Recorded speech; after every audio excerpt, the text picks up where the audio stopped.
Welcome to Phoenix Rising with Dr. Z. This podcast is all about conversations about healing and rising from the ashes of your grief and trauma. In this podcast, we will be deconstructing and highlighting the different aspects of grief and loss. I'm your host, Dr. Christina Zampatella. One of the most salient things about pet loss is that for those who have that bond, and again, that's not universal to have that kind of a bond with a pet, but in cultures where we do, or in families where we do bond very deeply, the loss is often disenfranchised because it is not socially accepted. One of the ways that we see this come through is in the workplace. You don't get bereavement leave. Nope. For your pet. And so what you'll find is some people may still be able to use bereavement leave, but then it doesn't fall under any sort of FMLA. Right. So they can use leave that they have, but it doesn't get that same protected status that a human loss does. And there are reasons for that. When someone is out of the workforce, it then places a burden on the organization and the other people who are working there. So, we understand this, but it still makes it very difficult because it's not recognized structurally. What ends up happening then is you have people who desperately need support and help with their grief who don't have an avenue for that. I mean, I remember having a job, I was brand new there, and I took a sick day because my cat had died the day before. Now, I did not know at the time that my boss not only was a cat lover and a cat parent, but does fostering and rescues of cats. Had I known that at the time, obviously I would have just said, hey, my cat died. I'm sick. I can't stop throwing up. Right.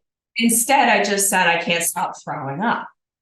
Right. So I actually short-circuited an opportunity for empathy and support because I was assuming that my grief wouldn't be welcome.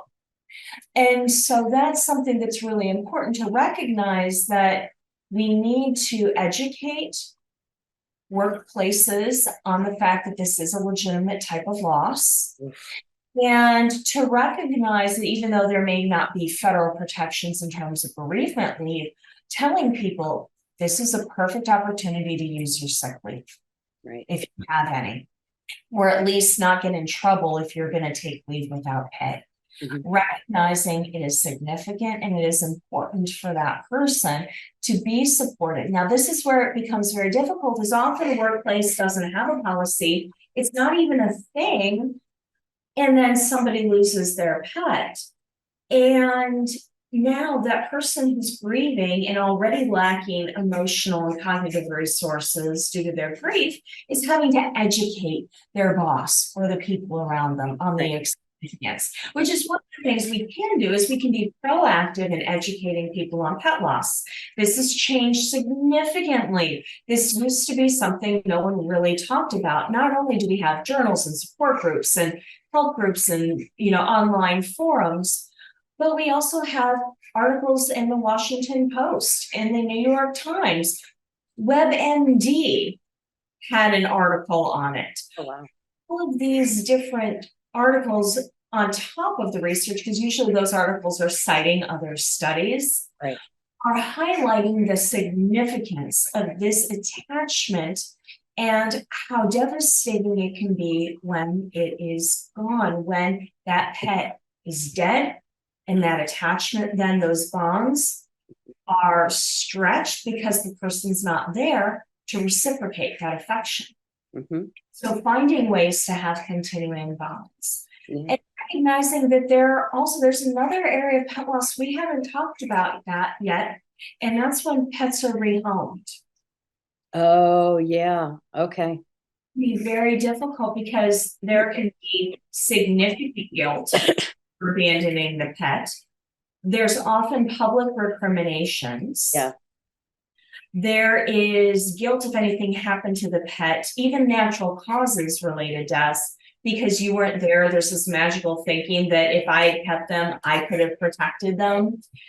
And so there can be a lot of guilt and shame and stigma, but that is also a type of loss. I mean, the first pet I ever had was Dusty. Oh, hi, Dusty. And that's not the best picture, but that shows him with me. This was him. Oh, hey. We were living at a military base, and my dad we had to move because he had finished his term and he was going to go to college, and we could not take him with us, and my parents had to rehome him. Oh my God. And that was the best dog in the world. From the day I came home from the hospital, he decided I was his. And everybody needed to get permission before they approached me, except for my mother. My mother was out of this world. But that is something where there's a grief there, because frequently you don't stay in touch. It's not like fostering, where often there's an open relationship between the adoptive parents and then the foster parents. Or then there's a continued, like the foster mom for some of my cats, we still send each other pictures regularly. She shows me her new fosters, and I show her pictures of we call them the twins because they were roommates, they were litter mates. And that's a beautiful way to continue, but that doesn't always happen, especially if it's due to you're having to relocate due to health problems, like you're going into a nursing home or assisted living. Oh, huge. If you're being relocated for work or the military, sometimes to another country, where the quarantine process sometimes can be more traumatic for the pet than having to acclimate to a new home. And if you're not able to take good care of a pet, I am absolutely an advocate for rehoming. As long as you find a good home for them, they will bond. The animal will be okay. They will form a new attachment, at which point it's hard for us.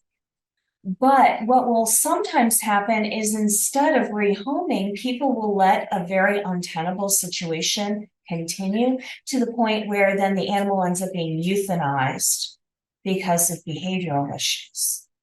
And then there can be significant guilt and trauma for the family because of that. Sure. And we have social media. The mob will descend. They do descend. If you watch these Facebook pages, it's like, holy shit. I mean, it's like you are fresh meat in a piranha tank. They have a lot to say about it. If you have an animal who is high strung and a nipper, and now you have a newborn baby, if you know you're not capable of keeping the baby safe, you might have to rehome the pet. You can't rehome your kid. That's a lot harder to do. We're very not forgiving, because we have these two ends of the spectrum. We have pets aren't attachment figures. And then we have the other end of it, where you're supposed to sacrifice everything in the world for that pet. Oh, your kid has allergies. Well, get rid of the kid. Right? We say that jokingly. Sometimes that's not an option. And so we need to be okay to encourage that rehoming, as long as you know it's to a good home, is okay, but also recognizing there's grief there as well. That the animal may experience grief, aka behavior problems, and that the human may be experiencing significant guilt and grief. I mean, my mom grieved Dusty till the day she died. Oh, yeah. Oh, yeah. She felt like she was abandoning her own child.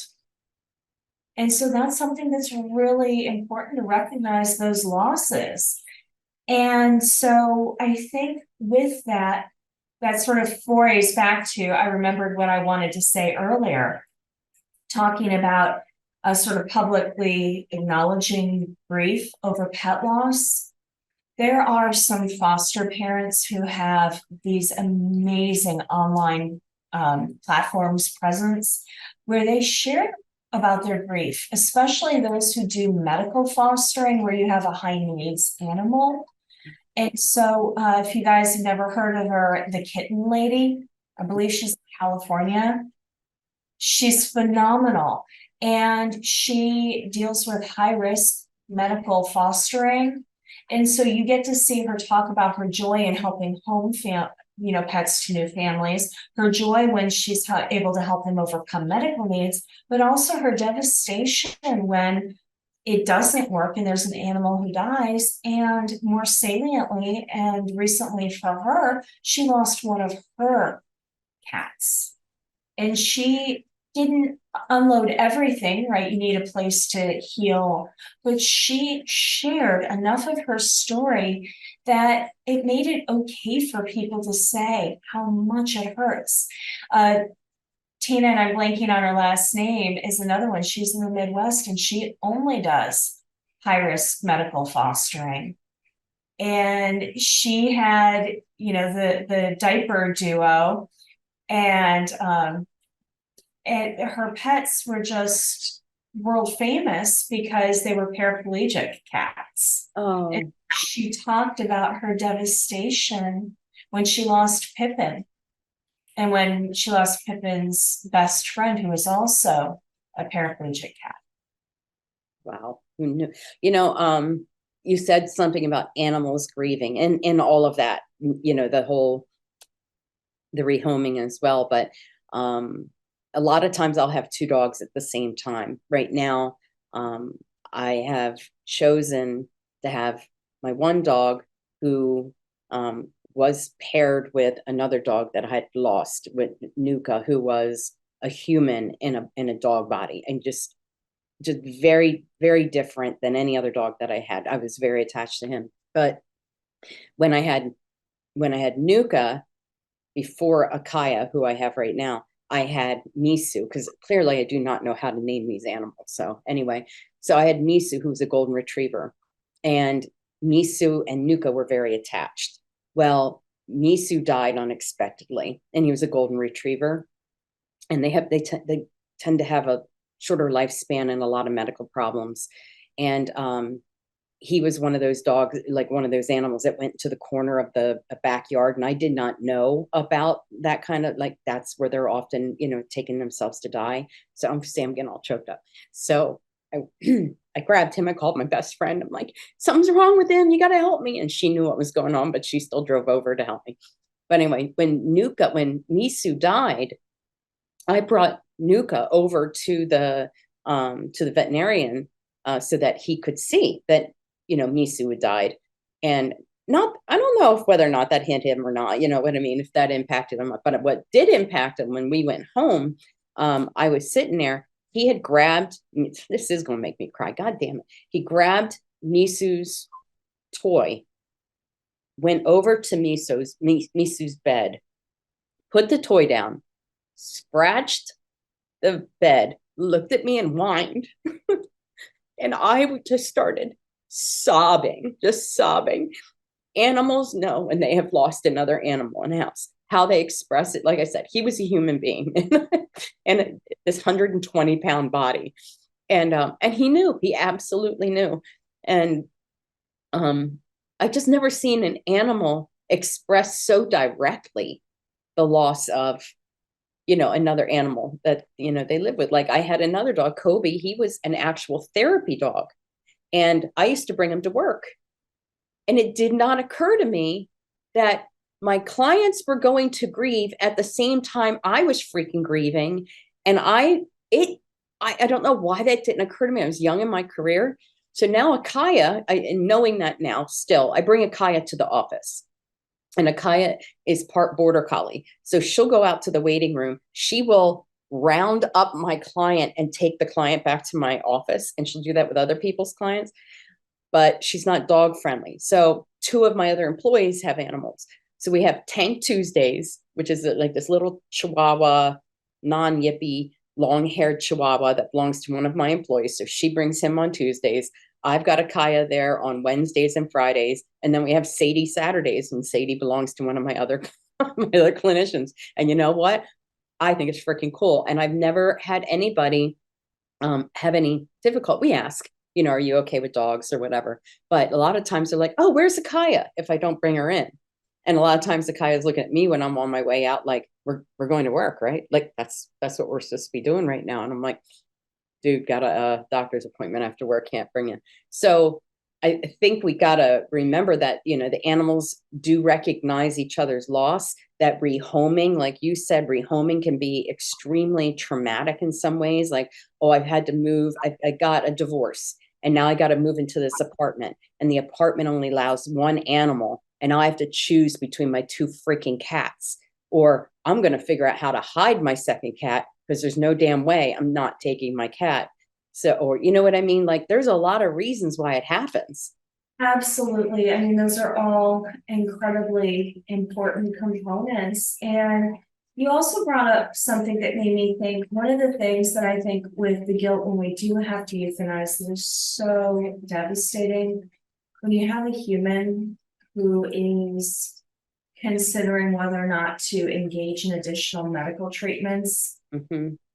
Frequently, either they're cognizant enough you can have a conversation and ask them what they want, or they are not able to, they may not even be coherent or awake, but you have a history of having talked to that person. So you have a sense, even if it was just their reaction to something they saw on TV about life support or not, you have a sense of what they may have wanted.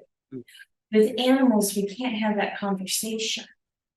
And so that's one of the things that I think can make it so challenging when you're trying to decide to euthanize or to wait.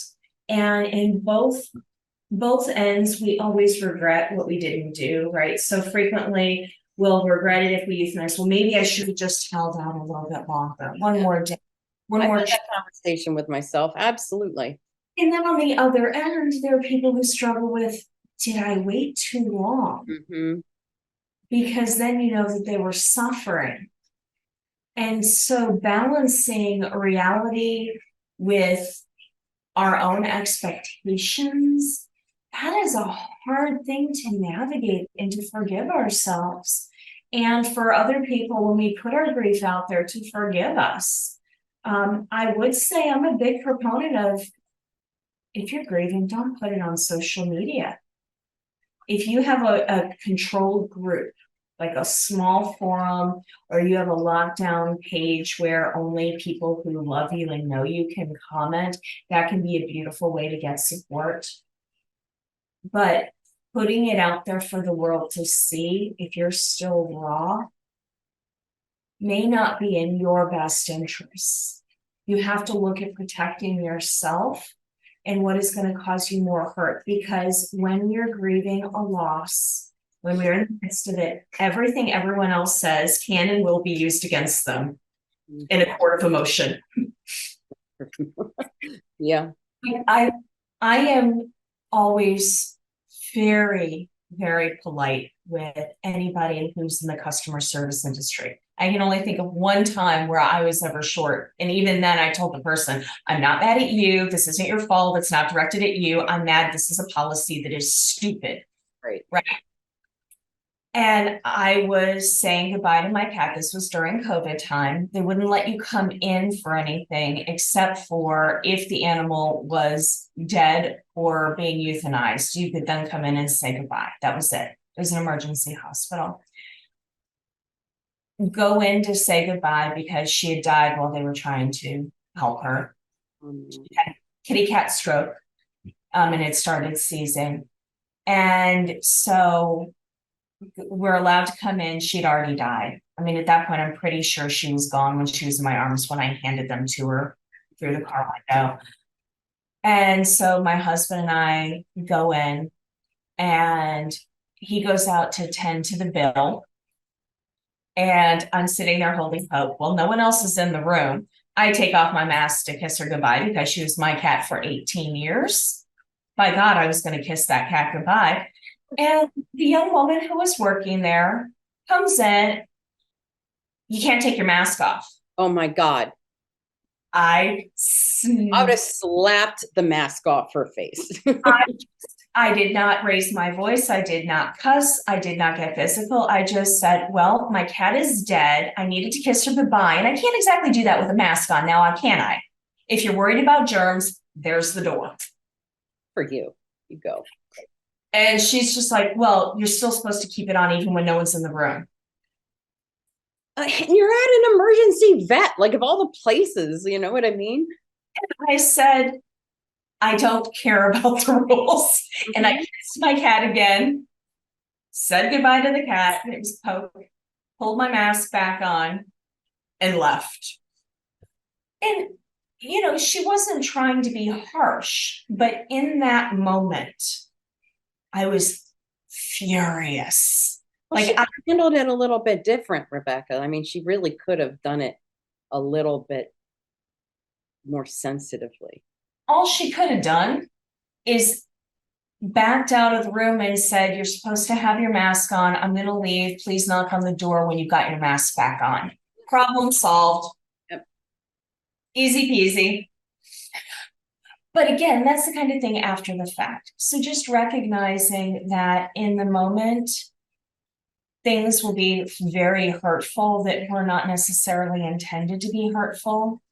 The other thing I wanted to say, because I had two thoughts as you were sharing your stories with your beautiful babies, and you were talking about animals grieving one another. I will say another reason I personally advocate for in-home euthanasia whenever it is possible is it also gives the other animals a chance to know what's going on. So I did not know what it was going to be like. The first time we had it happen, we've gone to the vet, cat suddenly started acting funny, x-rays, it's not treatable.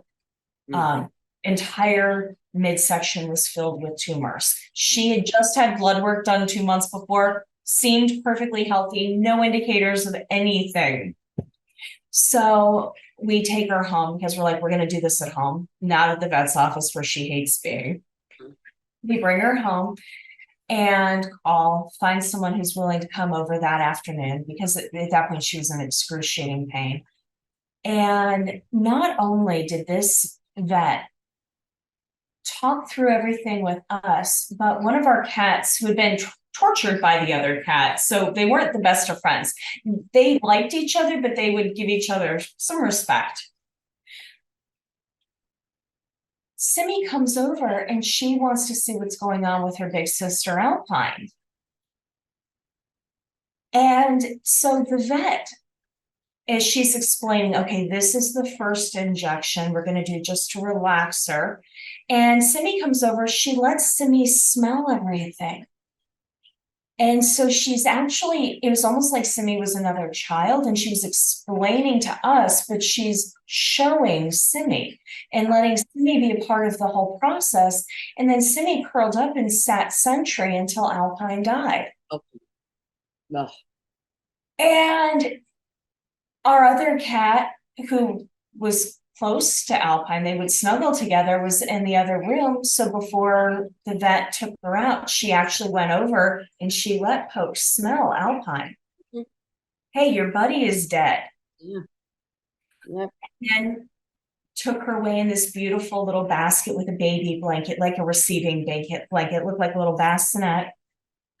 That kind of thing helps the animals too, because then they see the finality. It's not, wait, where's so-and-so? I mean, yes, there's still that looking, which happens, but it's a way to actually make the best of what's a really awful situation. Now, there are a lot of experts who say this isn't for everyone. Not everyone can handle being present. That is where I have to keep my judgmental self in check. Sure. And it just, because I'm like, how can you not be there? Not everyone is able. Yeah, I mean, I think we have to normalize that too. You do. It's just too much. It's too much. Especially in some cases where someone has had a lot of loss, it may be especially hard for them because they can't live through that again, especially if they've lost a lot of other humans and animals. That can be really difficult. Right. And normalizing that grief is normal, but also recognizing that there might be guilt there too, that the person needs to process and learn how to forgive themselves. Mm-hmm. And so sort of recognizing that there's got to be space for everyone and all of their feelings. Mm-hmm. Yeah, and everybody having a different experience. I'm going to pivot on us just because I'm aware of our time, if that's okay. And I want to talk about, I worked in a center for the visually impaired for 4 years. So I've certainly seen a, a lot of service dogs. You've got service dogs, then you've got emotional support animals. Those are different. So service dogs are working in like I said, like in service of somebody who may have a disability of some sort. There are, and my viewers know and my listeners know that I have epilepsy. So, they do have dogs that are, that can sense that you're getting ready to have a seizure, and they do things, try to pull you down into a safe space. And that's more of like not that they're not emotionally supportive, but, they're working animals that you can create, those relationships can be very deep. But an emotional support animal is a little bit different. And not that there's not a surface or a service that's provided, it's a different relationship. And so at the University of Delaware, we get a lot of, emerging adults who are having a very difficult time transitioning from being in the home environment into the university environment, and want their animals with them, which, dude, I totally get.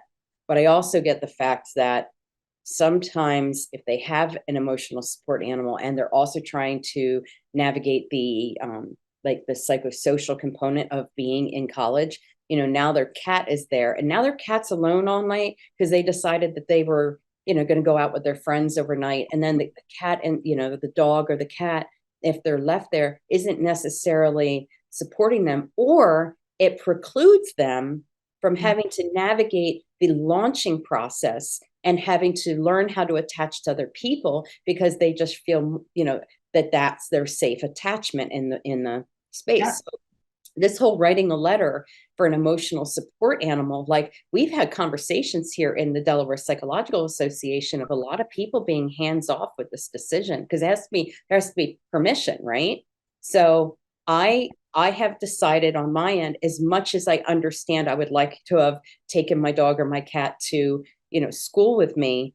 I am also aware that I feel torn about that decision, not calloused against it. I'm not saying like, no, you shouldn't have it, you're going to have to deal with it. It's just, I just feel very torn about it. And so because I don't have a strong stance with it one way or another, I've decided to withhold making any kind of decision in that way until I know how I feel and what I think ethically is the right thing to do. And I might not be able to come to an answer. So what are your thoughts on that? So, well, this is actually the first time I've been asked this type of a question. So, welcome to me. I'm trying to think through the different layers. So in many ways, when you have an emotional support or companion animal, they function as both a secure base, that attachment. They also can function as a transitional object. So you think of a small child with their stuffy or the special blanket, their whoopee. These are things that a child uses, and they actually serve a function because they help the child to deal with other things when the parent or the primary secure figure is not around. Sure. So the whoopee, the stuffy, those are transitional objects that allow the child to relocate further away from the secure base of the human. Absolutely. Gotcha.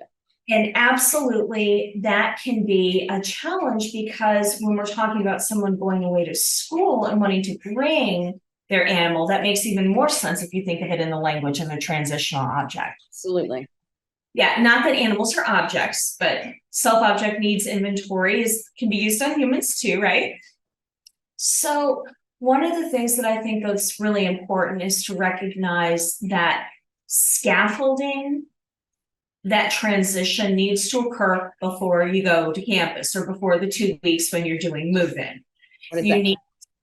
I'm sorry? What does scaffolding mean? What would that mean in this case? Scaffolding in this case, I mean building up to. We talk about scaffolding our skills. In this case, I mean building up the skills to emotionally self-soothe and self-regulate in an environment where you don't have your companion with you. Mm-hmm. In this case, it may mean going further away from the animal, little test drives, or being away from the animal for longer periods of time. And it's very different for the person who has a companion animal versus the person who has their teacup poodle in a purse and insists that it has to go into Home Depot with them. I'm not even going to say anything about that. They make great decisions about how much lumber you need for like building things. I mean, you know.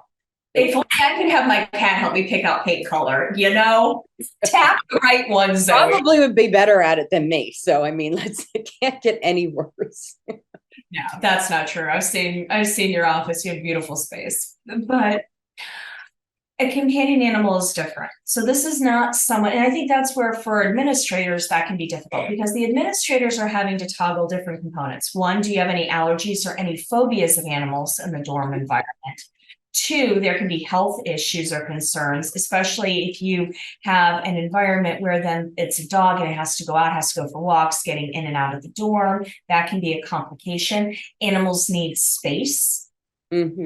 Consideration. So from an administrator's perspective, it can be very difficult because even for those that recognize that there are companion animals, they may still feel the same way I do when I see a poodle in the Home Depot.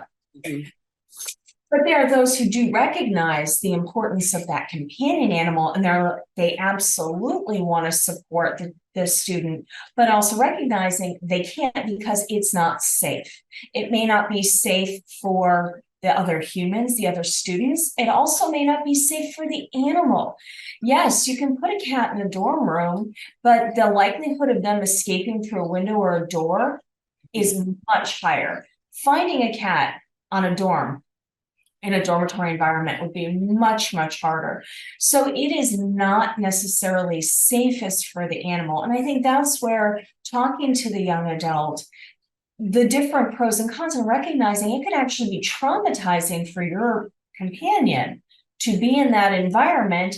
And you may likely not be allowed to take them into a classroom. Again, safety, allergies, other people who may have genuine phobias. And recognizing that phobia over Fluffy is just as legitimate as someone's social anxiety. Yeah. And so navigating that. So what I recommend absolutely would be baby steps, opportunity away from the companion animal, find another transitional object. So if the animal, the companion, is a transitional object from other human secure attachments, what can you use as a transitional object when you're away from your pet? Is it a lock of their fur that you've shaved off because it'll grow back? Is it one of their favorite toys, like their favorite pet mouse or chew toy that you can tuck somewhere where others may not know it's there, but you can pet it for comfort? Well, and you even showed me a couple of pictures. My screen, it is my dog. I mean, anything that allows you to feel that connection. I think that's really smart and important. I mean, I love pets. They always ask, are you a cat person or a dog person? I'd pet a triceratops if I could and it would allow me to. Like, this is not a 1-year-old that has any fear of big animals. Like, you got all the pictures in front of you. That's so freaking cute. Do you remember when I called you? I'd never owned a cat before. I had Vito. I adopted my first cat in my life 2 days before I had my knee replacement. Vito Calamari Williams, or Zampatello Williamson. I know it's obnoxious. I don't even give a shit. I think it's a cool name. So Vito, I remember I knew something was wrong, or I thought something was wrong. I'm on the phone with you. I remember walking out on my back patio, like sobbing, going, I don't know what to do. And you're like, it's okay. This is like, you had to talk me. Like, I needed a support person for my animal because I did not know what to do. And now I know, a lot better. And of course, then I pick another cat because I'm going to be the crazy old cat lady who is Luca Salvatore Zampatello Williamson, because why not stick with the Italian theme? And, and of course, Vito ends up having to have surgery. He's got these things. He's the most expensive cat I ever thought I would have. And like I said, I would gouge my eyes out for him. It's ridiculous. But do you remember doing that with me on the phone with you? I absolutely remember it. Sobbing. Different options, second opinions, what to do if we, things that we talked through all of that. We did. They are so important to us when we have that kind of attachment with them. Yep. And I circle back to just sort of making sure that if I were going to give, 3 takeaway points. Yeah, let's do that. It'd be a good place to do that. 3 takeaways. 3 takeaways. 1, recognizing that pet loss can be very disenfranchised because there's such a wide variety, and recognizing that.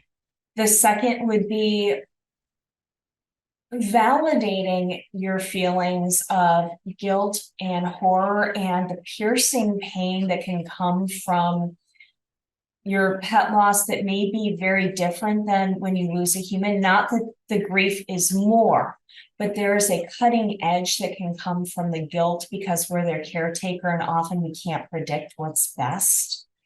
So learning how to forgive yourself through that. And then the third one would be that psychoeducation piece. Just realizing that if we can fix that psychoeducation piece, we can go a long way toward preventing that disenfranchisement. Yeah, I love it. Oh, those are 3 really, I'm so glad. And I'm glad that I have such a, you've got that academic background, but you've got such the personal background of it. It's such a perfect match for today's podcast. And so I just want to thank you again for coming to another podcast, which I am sure I will ask you to do another one again in the future because you're all I appreciate it. So, to my viewers and my listeners, we just want to go ahead and thank Dr. Morse for coming and sharing her expertise with us. This is a hot topic. I imagine you may have some thoughts or questions about that. Stick them in the comments section. I'll be sure to monitor that. And if you appreciated this podcast and you wanted to learn more about other kind of topics around grief and trauma, like and subscribe. And if you found some value in today's podcast or any of the other podcasts that are out there are a lot coming out, a lot of important topics this last go around, losses to, drug use, caregiver loss to COVID, etc. Lots of different ones. So thank you so much for joining us today. And thank you again, Dr. Morse. And thank you for having me. Thank you. This is so important. Thank you so much. Thank you for listening to Phoenix Rising with Dr. Z. If you found this podcast helpful, please share it, subscribe, and leave a rating or review wherever you get your podcasts. We want to be a resource for anyone who's experiencing loss, and this is a simple way you can help us spread the word. Check out our show description. There you'll find a link to connect with me on social media, as well as helpful articles and resources.